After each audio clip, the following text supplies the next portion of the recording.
إن الحمد لله رب العالمين والصلاة والسلام على سيد الأنبياء والمرسلين وعلى آله وصحبه أجمعين أما بعد. عن عقبة بن عامر الجهني رضي الله تعالى عنه قال قال رسول الله صلى الله عليه وسلم إن كان في شيء شفاء ففي شرطة محجم أو شربة عسل أو كية تصيب ألما وأنا أكره الكي ولا أحبه. محترم سامعین کرام،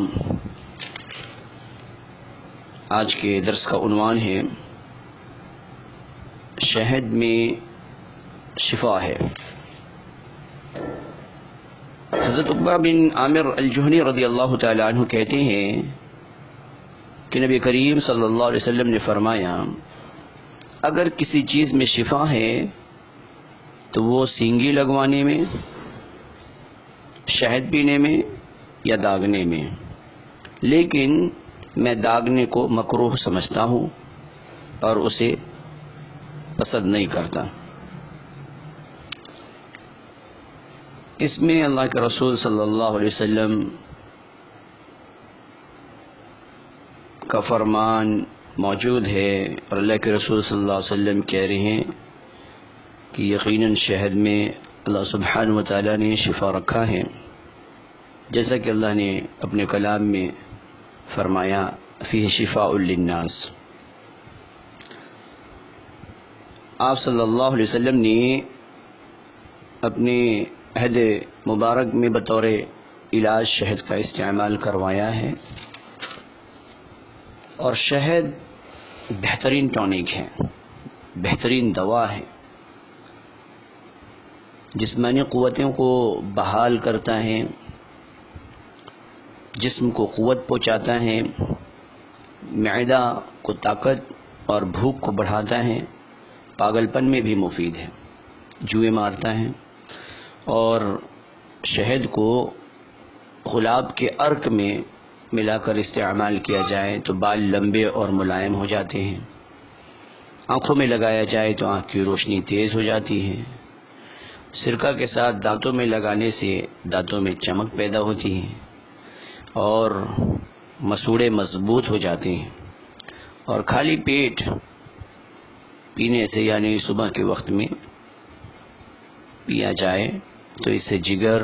اور گردے صاف ہو جاتے ہیں، نشہ کو دور کرتا ہے۔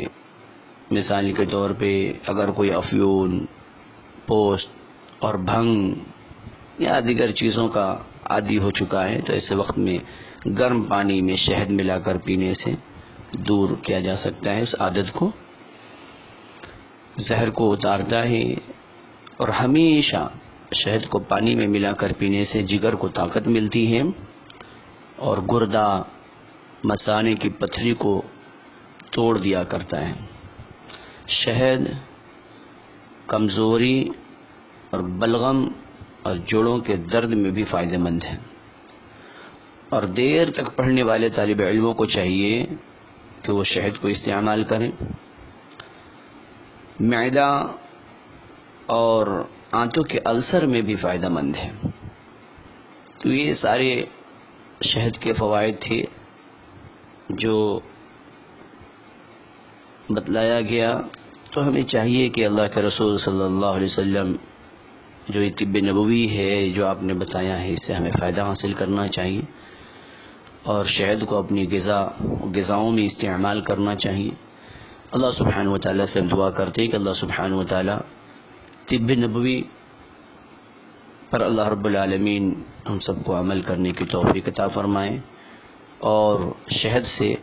شفایابی اللہ رب العالمین عطا فرمائے، اور کمزوروں کو اللہ سبحانہ و تعالیٰ صحت دائمہ نصیب کریں، بیماروں کو شفا عطا فرمائے۔